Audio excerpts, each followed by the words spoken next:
So here's a really big problem that most people on the path to financial independence or who want to retire early are going to face. They might be facing the early withdrawal penalty. And the early withdrawal penalty is that typically if you're before the age 59 and a half, if you're younger than that and you try to withdraw from your retirement accounts, in most retirement accounts, then you might owe an additional 10% penalty on that amount of money that you withdraw. Now, no one wants to pay penalties. And that's why one solution to this problem is known as the Roth IRA Ladder. Okay, and it is a very, very powerful solution to this problem, especially because it needs a lot of detailed planning, a lot of strategic planning if you want to achieve financial independence and you actually want to retire early and start withdrawing money from these retirement accounts that typically you would pay a penalty on. Because the Roth IRA Ladder is a way that you can avoid that tax penalty completely legally and very, very easily. That's why in this video, you're going to get all the information and tools you need in order to set up your own Roth IRA ladder and find your way to financial independence, retire early, and pay no penalties. First, really quick, let's talk about what the Roth IRA Ladder is. Okay, so the Roth IRA Ladder is simply a strategy for those of us in the financial independence community to retire early and avoid the tax penalty. That's pretty much the main benefit of it, and we're going to explain how it works right now. But first, we should talk about who can actually use the Roth IRA Ladder. Well, almost anyone that's on the path to financial independence, anyone who wants to retire early should consider using the Roth IRA Ladder. And that's because you can avoid that penalty and it can also help you avoid actual income taxes. Now, when are you going to use the Roth IRA Ladder? Well, it's not like a one-time thing. The Roth IRA Ladder actually does require a lot of planning, okay, because there are certain steps that you need to take throughout your working career and while you're actually retired. So typically, I'm going to explain that in a little bit more detail, but typically you're going to actually have to set yourself up to use the Roth IRA Ladder while you're actually working and while you're actually earning a higher income. And then you're going to be utilizing the Roth IRA Ladder when you are retired and when you are withdrawing from your investment portfolio. And the way that I'm going to explain the Roth IRA Ladder to you is I'm going to try to make it as easy as possible. I'm going to break it down into 4 easy steps, okay? Now, but before I move on that, I just want to clarify why you want to use the Roth IRA Ladder. Because it avoids the penalty and it avoids high amounts of income taxes, both when you're actually working and earning income and when you go to retire early. So you can avoid taxes throughout the entire time, including the penalty. And if you like that, then make sure that you like this video because right now we have the 4 easy steps coming up. And the first step on the 4 easy steps to the Roth IRA Ladder is that during your working career, you need to contribute to traditional retirement accounts, okay? And the reason that you're gonna wanna do this is that it's going to immediately reduce the amount of income taxes that you pay while you are making a higher income. You know, while you are in probably the highest tax bracket. You're probably gonna be in a higher tax bracket, most likely, during your working career than when you're actually retired and you're withdrawing from your portfolio. You're probably going to be withdrawing less income than what you were making when you were working. Now, this is especially helpful if you're, like I said, if you're actually in those higher tax brackets. So the benefit of contributing to traditional accounts is going to be very, very beneficial. Let's say if you're in the 22 or 24% tax bracket. It might be less beneficial to contribute to a traditional account if you're in the 10% bracket or you pay 0% of your income in taxes. Okay, so this is especially helpful for people who are earning pretty much over the median amounts of income. And of course, your tax situation is going to be very, very highly dependent on your individual situation. The traditional accounts are going to be able to reduce your taxable income now, okay? But if you are already in those low brackets, you might just want to put money directly into your Roth, okay? And that's going to be some different strategic planning that has to take place on your own. But for the sake of the Roth IRA Ladder, it's going to assume that you want to get that tax deduction today. And so you're going to be contributing to traditional retirement accounts, a traditional 401k, you know, a traditional 457b, a traditional IRA, any kind of traditional account that gets you a tax deduction today. That is what you're mostly going to want to be utilizing if you're going to do the Roth IRA Ladder. Okay, and step 2 is that once you retire, or once you become financially independent and you no longer are earning a higher amount of income, maybe you go and work somewhere where you're making less income, maybe you retire completely and you just withdraw your portfolio for a while, you go travel, do whatever you want to do. This is when you're actually going to convert some of your traditional account money into the Roth version. Now, you're not going to convert 100%. Let's say you have, $500,000 in your traditional accounts.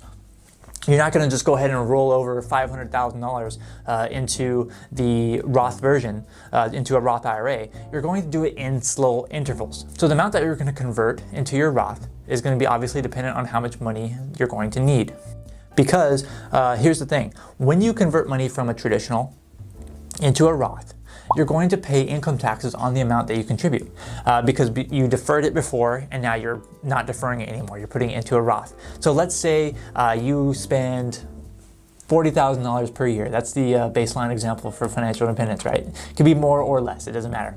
But let's say you spend $40,000 per year. Well, you're going to then roll over $40,000 from your traditional accounts, let's say a traditional IRA, and roll over that $40,000 into your Roth IRA. Then you are going to pay income taxes on that rollover amount. So depending on whatever the tax amount is at that time, you're going to pay as if you received $40,000 of income. That's how much income taxes you're going to pay on $40,000 worth of income. But remember, right now, the standard deduction, at least as I'm making this in 2021, it's above $25,000 for a couple that's married filing jointly. So pretty much you're not going to pay any taxes on that first like $25,000. It's a little bit more than that. But then after that, that's when you're going to pay income taxes. And you're probably going to be, if you're married filing jointly, you're going to be in the lowest tax bracket. So your taxes, even on $40,000 of a rollover, are going to be extremely, extremely low. Okay, so this is why it's still worth it, to do the Roth IRA ladder. Next, we have step number 3. Okay, so you rolled over that money, that $40,000, and you're going to continue doing that every year. But there's one small catch. So money that you convert into a Roth IRA, it has to be in that account for at least 5 years before it can be withdrawn from the Roth IRA. So the conversions that you make to the Roth IRA, you can actually withdraw those conversions to that Roth IRA. It's almost as if you made a contribution to the Roth IRA, but you actually converted traditional money into the Roth. But it's almost treated very similarly to a contribution. And if you know the basic rules of Roth contributions, you can withdraw your contributions at any time tax-free because you've already paid income taxes on those contributions theoretically. And in this case, it's pretty much the same. So you're going to pay your taxes on that rollover amount, which our example is $40,000. You're going to pay your taxes on that $40,000, but then you have to wait 5 years before you can withdraw that contribution or that conversion in this case. So in step 3, you're going to have basically have enough money to live for at least 5 years before you need that Roth IRA money. So this can be done with money that you've already contributed to a Roth. This can be done with maybe cash that you've saved up. This can be done with, regular taxable account investments. So however you want to do it is going to be dependent on you, but you're going to have to basically wait for 5 years before you can take that rollover, that $40,000 of a rollover you make. And you're going to keep doing this every year, remember. So it's going to have $40,000 of income this year, year 1, year 2, year 3, year 4, and year 5. But at the end of year 5, you should be able to withdraw that $40,000 conversion that you made from year 1. Now, the benefit of this, of course, is that when you withdraw the money from that Roth IRA, you're not going to pay any income taxes from the Roth IRA because you already paid your taxes when you converted that amount.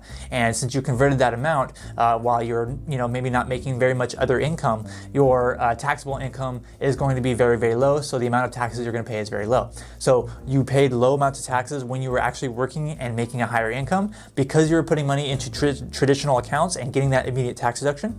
Then once you retired or once you started making less money than when you're at the peak of your career, you're paying less in taxes. When you roll over, let's say only $40,000, your taxable income is going to be low. And then 5 years later, when you withdraw it from that Roth IRA, you're not going to pay any taxes on that withdrawal amount.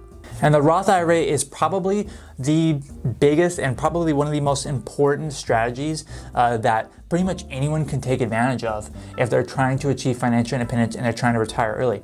But one other really big strategy that they can take advantage of is a video that I created that teaches you completely how to achieve financial independence. So if you haven't watched that video, you need to watch that video. It should pop up right here, right next to me, okay? So make sure that you check out that video because step number 4 is to then track what your investments are, because you're going to need to track all this. You're not going to want to write it down by hand. You're not going to want to keep a spreadsheet.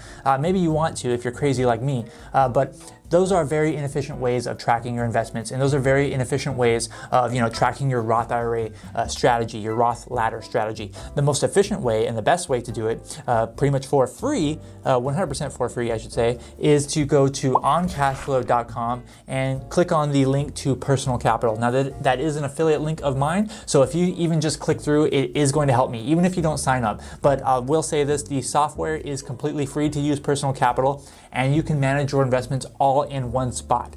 So thank you so much for watching this video. Thank you so much for going to oncashflow.com and clicking on to that link to go over to Personal Capital and check out the free software. I'm Zach from oncashflow.com, and I hope to see you next time.